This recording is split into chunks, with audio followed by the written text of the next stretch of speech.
Yeah, we are that cheap, I'm afraid, aren't we, Bradley? Speak for yourself. Well, the red lights are on, the revs are rising. I'll have both the bags of sweets then. No chance. Away we go then, and again, that's a lightning start then for the reigning champion of Morgan Creasy, but coming from the inside of that row number 1 then, Alex Simon on that 818 white Kawasaki then carves up the inside of Morgan and will take the race lead as they go in towards Redgate. They run a bit wide. Stephen Butterworth will say thank you very much to Morgan. I'll have that second position as we make our way round towards Hollywood and Craner Curves for the first time of, this is showing us a 6-lap race here, Keith, so it could well be we've got a slightly reduced distance for the second half of today's programme. Yep, the shape of the head reassures me there. So 6 laps for these guys. They're making their way down the old hairpin now, over to the left-hand side through Stargate's Bridge, then perhaps taking even a little bit of curve on the inside underneath there where the bridge was. But Morgan Creasy trying to go the long way round of Alex Simon and up the inside in towards McLean's. Job done there. Stephen Butterworth is your man leading the way on the Yamaha R1. Morgan Creasy on that fluorescent yellow Suzuki. Bike number 800 is there in second place. And then it's the all-white number 818 Kawasaki of Alex Simon just behind him in third. So they're getting the power down now. Back straight, heading towards the Robert chicane for the first time of 6. And then we've got a good idea as to who the big movers are and who the big losses go down to as we watch them now in towards the Robert chicane. Then, as we say, Stephen Butterworth, the man who took victory earlier on today by just under half a second. Morgan Creasy, plenty of fresh air underneath the front wheel of that big Suzuki then as he gets the power down on towards Redgate they go. It's a 0.9 of a second advantage between Butterworth and Creasy. Simon a further 0.2 of a second behind him. Then it's James Fern, who is a bit of a guest rider at the moment this weekend for Team Greenplant on their Suzuki, led very kindly by Danny Brennan. So thank you, Danny.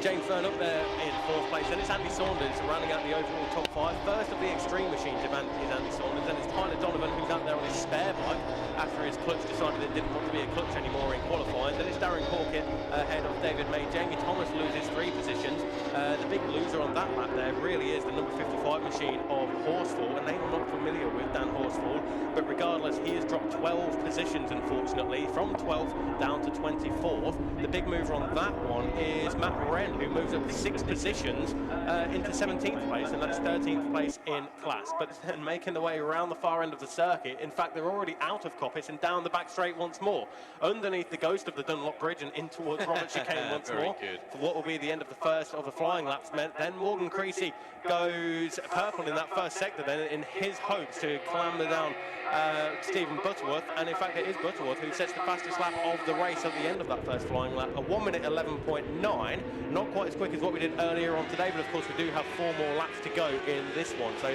0.9 of a second advantage between Butterworth and Creasy. Then it's Simon, Fern, Donovan now ahead of Saunders. That is overall track position as opposed to in class. Alex Mann makes up 3 positions, so that will put him up into 8th place, and of course all of those positions there are on fellow ultra riders, so Alex Mann makes up 3 positions in class to put himself into 8th. Top 3 in the extremes all together on circuit, Saunders, Corkett and May. Absolutely fantastic stuff, you're right, Creasy really sort of wrestling that the big jigsaw. The jigsaw is so radically different to ride from 2023 Honda, as I said, it's 16 or so years difference. It's going to be, I think it's a K7 that Morgan's got. So K7 anyway. 2007, 2023, 16 years. Yeah, 16 years, yeah. So not quite as long as you've been alive, but definitely a big difference in performance. As Creasy does again, goes sector 1, passes time, comes across the line. Over the line last time he was 0.95, he was second behind. This time he's 0.353. It's the fastest lap now for Morgan with 11.449. Alex Simon holds on to third ahead of James Fern there, who's having a good comeback. Tyler Donovan there, and then it's Andy Saunders, Darren Corkett next across the line. Then it's Jamie Thomas, David May. David is third at the extremes at the moment. Then it's Alex Mann, who's just gone past from Justin Rose there. John McKillop is in 12th. Then it's Andy Gagnon on the mystery machine. Then it's the 85 machine of Kingston Wood, that is, of course. And then it's Corey Smith, Big Corey rounding out in the top 15. The fastest man on the track. But we've got somebody there, Tommy Caldwell, unfortunately dropping down the order. And looks like he's gone AWOL somewhere around the... so no, he's come across... No, he hasn't.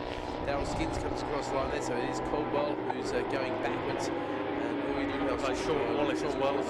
Yes. I think Sean and... Tommy were very close on the track there on the qualifying. Oh, here's Sean Wallace. Sean Wallace coming into the pits there, unfortunately. Yeah, so that's a DNF for Sean. Now, where's he going to go?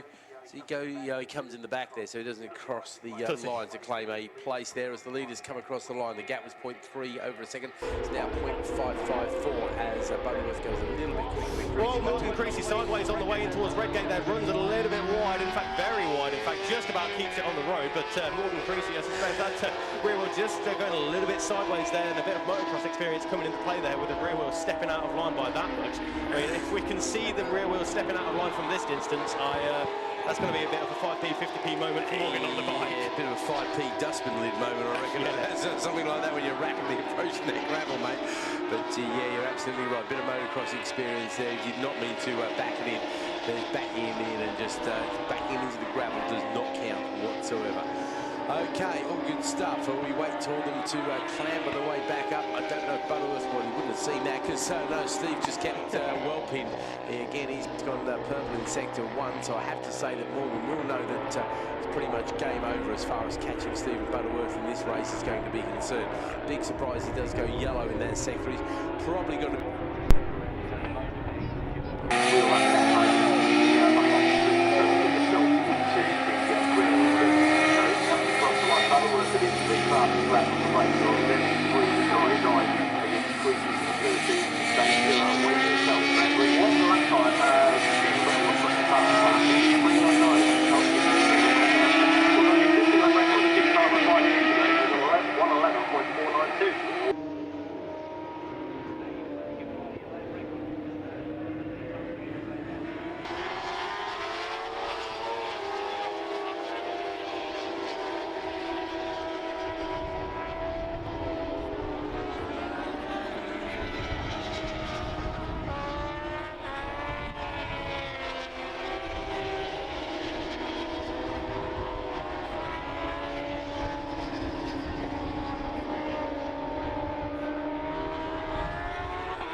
Race leader then, Stephen Butterworth, number 99, your new lap record holder here at Donington Park, is making his way round. Robinson came then and will be greeted very happily indeed, I'm sure, by the checkered flag, and that will be another 25 points in his back pocket.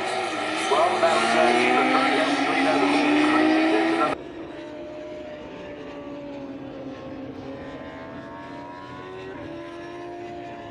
go home and still be leading when they come out into play next month. Catwell Park is the next round for these guys, the next main round, and that's the 6th and 7th of July. So that's well and truly consolidated the lead in the championship there for Stephen Butterworth. Great stuff from him. David May, where did David finish in the race? David May, 3rd. He finished 3rd in the race.